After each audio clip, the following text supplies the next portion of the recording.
Hello, let us learn about comparison viewer in HPTLC software. You have multiple plate data and you want to analyze the same. Tired of going back and forth and juggling between multiple screens? Worry not, we have comparison viewer to the rescue. So log into your HPTLC software, click on the plate which you want to export to a comparison viewer.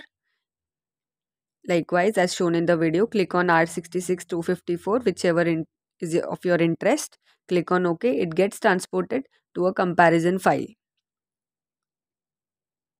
Now you can simultaneously shift and analyze multiple data plate bands and plates on one screen. Change it according to as per your need as shown in the video. Click on export. This can be exported to an image. It gets saved as JPG and you can use this image to analyze your data. So this is how you can use comparison viewer tool which is available in visionCATS software. Thank you.